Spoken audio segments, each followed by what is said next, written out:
Good morning to all. So in the previous class, we have started about strain rosettes and we have discussed what is the meant by strain rosette.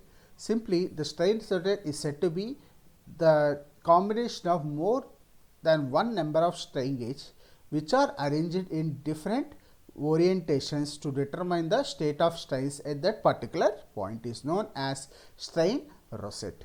So coming to the classification of strain rosette, it is based on configuration or arrangement. The strain gauges are classified as 2 gauge strain rosette, rectangular rosette. In this rectangular rosette, again 3 gauge rectangular rosette and 4 gauge rectangular rosette, delta and T delta rosette. Now we are going to discuss stress and strain relationship. We are going to discuss stress and strain relationship. Okay. See, if initially the body is placed in particular direction as shown below. See, particular direction. See, as if it is a regular plane, the strain will be generated in x direction, y direction, and about the shear plane.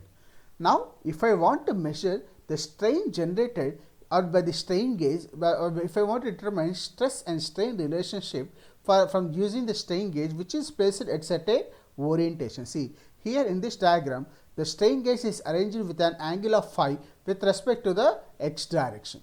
Now, see, this is a general equation which is used to determine the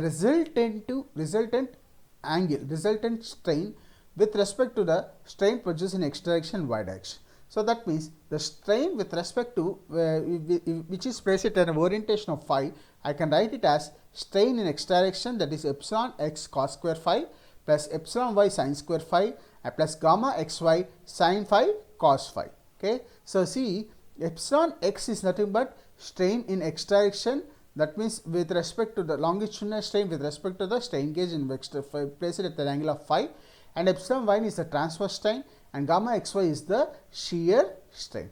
I can rewrite this function as half into epsilon x plus epsilon y plus half into epsilon x minus epsilon y cos 2 phi plus gamma xy by 2 into sin 2 phi. So how this is written means with respect to some trigonometric relationships, this was written, and from the Mohr circle also I can define the strain at any particular angle as for half into epsilon x plus epsilon y, so half into epsilon x minus epsilon y cos 2 phi plus gamma xy by 2 into sin 2 phi. See, here in this equation I am having totally 3 unknowns, epsilon x, epsilon y and gamma xy. Now, to determine what we know, what is state of strain for 2-dimensional body? The state of strain for 3-dimensional body is determination of strain in x direction, determination of strain in y direction, determination of shear strain. If you determine all these 3 strains at that particular direction, I can determine the state of strain. Now, to determine strains about x, y and plane xy, I am utilizing 3 strain gauges A, B, C. See here, since I am having 3 unknowns in the equation, I am utilizing 3 strain gauges A, B, C, and whose strains are assumed to be epsilon A, epsilon B and epsilon C. So see here, three unknown functions, epsilon x, epsilon y and gamma xy, so that I am utilizing to determine the strain in x direction, strain in y direction, about the strain in shear plane. I am assuming 3 strain gauges A, B, C. Okay. So now I am rewriting the same function with respect to A, B, C. Okay. Now see, epsilon A is equal to half into epsilon x plus epsilon y plus gamma 1 by 2 into epsilon x minus epsilon y cos 2 phi A plus gamma xy by 2 into sin 2 phi A. So now similarly, I used to rewrite the function for strain B and strain C. So half into epsilon x plus epsilon y plus half into epsilon x minus epsilon y cos 2 phi B plus gamma xy by 2 into sin 2 phi B. So epsilon c can be written as half into epsilon x plus epsilon y plus half into epsilon x minus epsilon y cos phi c plus gamma by 2 into sin phi c. So see how the strain is generated. Epsilon a, we know the value of epsilon a by means of experimental procedure. That means the strain gauge will directly gives the amount of strain produced in that particular direction. So by means of these experimental solutions, I know the value of epsilon A, epsilon B, and epsilon C.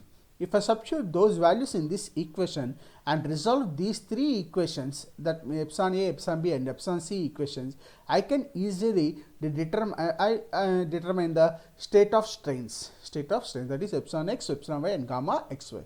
And we also know the angle of orientation that which we are arranging based on the strain rosette configuration. So first, suppose if you get a two strain gauge rosette, phi A will become 0 and second case phi B will become 90. If you are using 3 gauge rosette, phi A will become 0, phi B will become 45, and phi C will become 90. Like that, based on the strain gauges we are selecting, we can easily assess the angle or orientation of the strain gauge. So if you know the orientation of the strain gauge, I know the values of angle phi, and by means of the experimental technique or experimental procedure, I can easily obtain the result of the strain epsilon A, epsilon B, and epsilon C also. If I resolve these three equations, I can easily determine the state of strains for those equations. Okay. Now, if I know the three equations, three strains epsilon x, epsilon y, and gamma xy, by means of the strength of materials approach or Mohs circle, I can easily determine the principal strains. So what is principal strain means? It is the strain produced on an inclined plane in which one is the maximum strain and another one is the minimum strain. So the principal strain as epsilon 1 comma 2 can be written as half into epsilon x plus epsilon y plus or minus half into square root of epsilon x minus epsilon y whole square plus gamma xy whole square. So if you want to determine the maximum strain, the arbitrary sign should be selected is positive in the plus or minus equation. So if the strain, we have a minimum strain we have to measure, the arbitrary sign is considered as negative.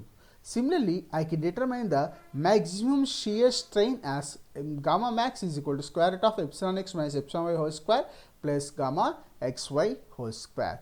So using these functions, I can determine the